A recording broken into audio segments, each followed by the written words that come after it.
no, I didn't lose my password. I've been playing Path of Diablo 2 for the last week and a half. It's like Diablo 2, but you pay $30 for a shitty dodge roll. I should have just gotten the median mod again. Anyhow, we're here to talk about H14-4, what a goofy stage it is, and how it was beaten by only 4 stars last month. The H stages are bonus stages at the end of every chapter that aren't connected to the story and are here just for the challenge.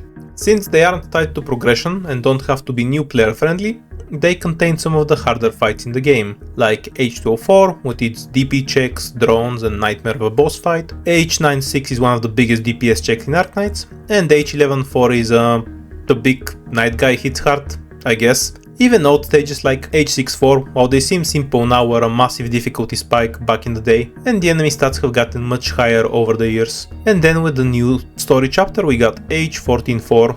H14-4 is not that. Instead, it's one of the easiest extra stages in the game. But why is it so easy? I can already hear you typing. Roadblocks is a 7-star operator. No, stop it. Enough of that. Just because you're right doesn't mean you have to be so fucking smug about it. Roadblocks are the closest things we have to a map editor in Arknights. Since they changed the enemy pathing and you can remove them after placing them, you can bully enemies into walking around the map forever. I kinda wish we couldn't remove roadblocks now. Can you imagine how cool it would be if every time you wanted to whoop enemies with roadblocks, you had to keep an enemy alive and then push it into the roadblock you want to remove at the right time? You see annoying busy work, I see fun. Roadblocks are pretty crazy with their game building quality, but on this map they do more than that. This is because of Theresa, this map's boss. At the start of the stage, she places 2 sticky looking tiles on the edge of the map. If an operator is placed on that tile, they are stunned forever and can't be retreated unless you first shoot the cocoon on them with a different operator. The operator that kills the cocoon becomes cocooned themselves. When you damage Theresa enough, she cocoons every operator in a certain range around her as well. After enough time has passed, the cocoons will start spreading to neighboring tiles, and once they eat enough tiles, you get an instant game over. This is where the roadblocks come in. The cocoons have no problem spreading through summons, operators, or empty space, but they can't cross a roadblock. You can place a roadblock on a cocoon and it spreads just fine, but if the roadblock is on a clean tile, the cocoon will fail to spread through it. This gives you so many options to deal with the map. You can use the roadblocks to stall enemies and rush killing the boss. You can make an island where the cocoons can't enter. There are more things you can do with cocoons, but I'll get to them later. An exploit that has nothing to do with the roadblock is the fast boss kill. This one is really well known, to the point that someone suggested it to me in the comments of another video about H14-4. On some stages, certain enemies only spawn once the boss enters phase 2. But if you kill the boss before the enemies in the first phase are done spawning, the second phase enemies won't spawn until all the phase 1 enemies are dead. So what's the big deal?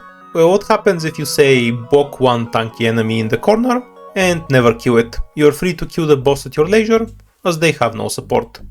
It's even more broken on H14-4 because, unlike most maps, it doesn't end when you kill every enemy. The stage ends when you kill Theresa's phase 2 and only her phase 2. You don't even get to see all the enemies in the second phase this way. The strategy was actually used by 4 stars for this map. Use the roadblocks and a few operators to deal with the more urgent enemies, block a few tanky enemies and Quora, kill Theresa as quickly as possible, while making an island where the cocoons can't enter, hide Quora behind the roadblock too, and the stage is stuck in phase 1 while you're free to kill the boss. Very fun solution, but it has a couple of problems. The flying tornado things, chalices apparently. The flying cups are extremely tanky at 150,000 health. They take a ton of firepower to bring down. We also need to get rid of some relatively tanky enemies that rush for the blue boxes, and on top of that we need a melee operator like Jaya in order to kill Theresa quickly. She has massive damage reduction while the bows are circling around her, and they do a ton of damage. Jaya can tank them and provide a window to shoot the boss, so kill the boss fast, find the damage for the chalices, clean up the ghosts, and kill all the enemies that rush early. While any of this is easy on its own, individually there are a lot of tasks, and this strategy ended up with 6 operators. It might surprise you, but skipping the second phase simply isn't worth the hassle. The second phase has 3 notable threats. It adds 4 chalices that don't stick around for terribly long and take a ton of damage to take down. Patriot spawns in and buffs the attack and defense of every other enemy on the map. 2 ghosts that do AoE damage, don't AFK, and are buffed by Patriot. That's just not that much. Patriot is the biggest stat check there with his 2000 defense and 90 res, but unfortunately for him the map screws him over. The defenders in Chapter 14 have similar defense and rest to Patriot, making Haze and Acid Drop the 4-star anti-Patriot tech natural picks for the map. If we aren't killing Theresa early, we don't need as much DPS in phase 1, and we no longer need Quora for the Endless Tau, or Jaya to expose Theresa. Great, but now we have a new problem. After a certain period, the cocoon tiles start rapidly spreading in phase 1. Since we're actually fighting the phase 2 enemies, we can't just make a roadblock island, because the enemies go all over the place. Instead, we need to use the roadblock to contain the spread. We can't just block them because we must have a path between the red boxes and blue boxes, else the enemies can't move through. The game doesn't allow you to close the path, but even if you could, the enemies would simply break the boxes. This is where the other exploit with cocoons comes in. In order to prevent them from spreading, we need to surround them with roadblocks, but we can't do that on their starting position. So we need to move the cocoons, let an operator get trapped, shoot them with another operator, and we can move them to a more practical location. Just doing that leaves us with an operator permanently removed from play, but there are a few ways to resolve this. First, operators who retreat after a skill ends, like Nero, Suter or Casteramia. The cocoon doesn't stop their skill from ending, and they get retreated. You can do something similar with summons. Retreat the summoner, and the summon will also retreat, leaving behind the cocoon at a more convenient location. Awesome and useful tricks, but neither are possible with 4 stars. No auto-retreat skill, and 4-star summons don't have any range to attack a cocoon. Instead, we abuse a different trick. When the cocoon is destroyed, it nearly instantly makes another cocoon on the tile of the attacker. Nearly. There is a single frame where you can retreat the operator before they are stunned. This allows any operator with a ranged attack to move a cocoon without being trapped by it. Once the cocoons are safely locked away by roadblocks, we can no longer time out, so Theresa can be ignored for the rest of the map. Quora, Jaya and Caper get swapped out for Pudding and Click. Pudding is used for her bounce attacks versus the Chalices. The Chalice absorbs damage for enemy units, so it's basically triple damage on the Chalice. Click is there to kill some of the elites. As for the rest of the enemies, they are all funneled by roadblocks into Haze and Acid Drop and shot to pieces. Once the enemies that don't AFK for 40 years are taken care of, there is still one Chalice to kill and the cocoons need moving. While Pudding wrecks the other Chalice, Deep Cover gets to show off why she is essential. Summons let one operator move a cocoon by themselves or help another operator move a cocoon without suffering the full redeployment time. It's like having a fast redeploy but without wasting a squad slot on one. Using deep cover summons and the pause tricks, the cocoon can be contained a bit before the timeout phase is reached, and Pudding kills the Chalice just in time. The roadblocks are set up to make Patriot walk around the map in phase 2, and all that's left is to slowly kill the boss. If you don't remove her damage reduction, it takes about 20 minutes.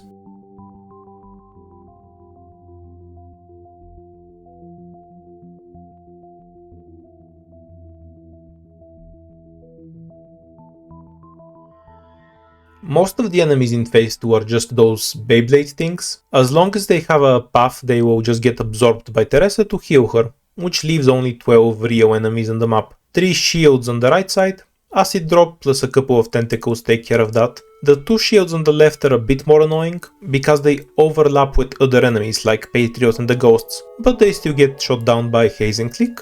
There's 2 ghosts in phase 2, but only the first one is a big issue. The second one paths to the other end of the map, so they're a pretty free kill. Patriot himself gets bullied by boxes and stout for an incredibly long time due to his slow movement speed, so that only leaves the Chalices. 600,000 health to chew through. The left side Chalice has to die first, because we will fight enemies there. This is why Click and Haze are used to DPS it down before the enemies come. Pudding gets her highlight of the run by DPSing down the 2 Chalices next to Theresa. And the final one is taken care of by Acid Drop after she finishes the right side. Once the Chalices are taken down, there's plenty of time to kill Patriot thanks to the roadblocks.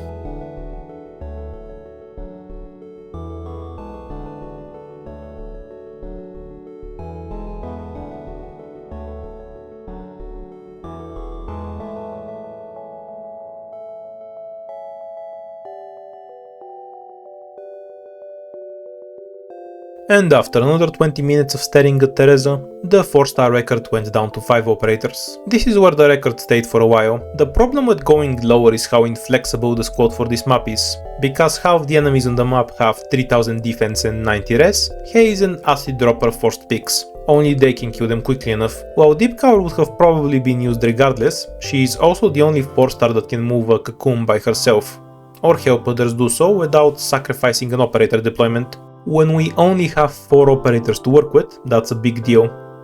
That only leaves one more operator slot. At this point we can split the map into 2 parts.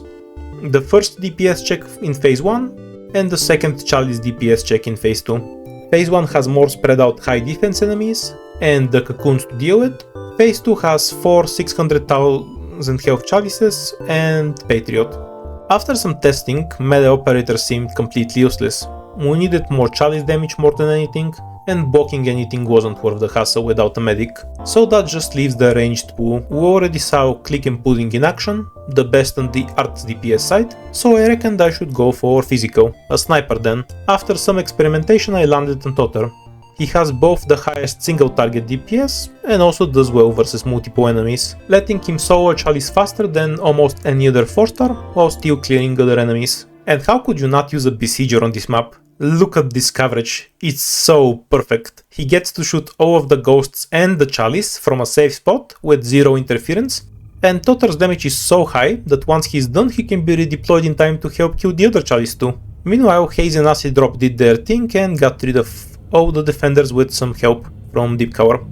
That still left the Chalice and the ghosts on the left, but with all 4 operators free to deal with them, we could barely kill them before they ran away. It took me a little longer to figure out how to move the cocoons on time. Once I had that down, I was ready to enter the second phase. I used Totter and Acid Drop to quickly kill the Chalice on the left, so I can fight the ghosts there. Right shields were shot down by Haze and Deep Cover.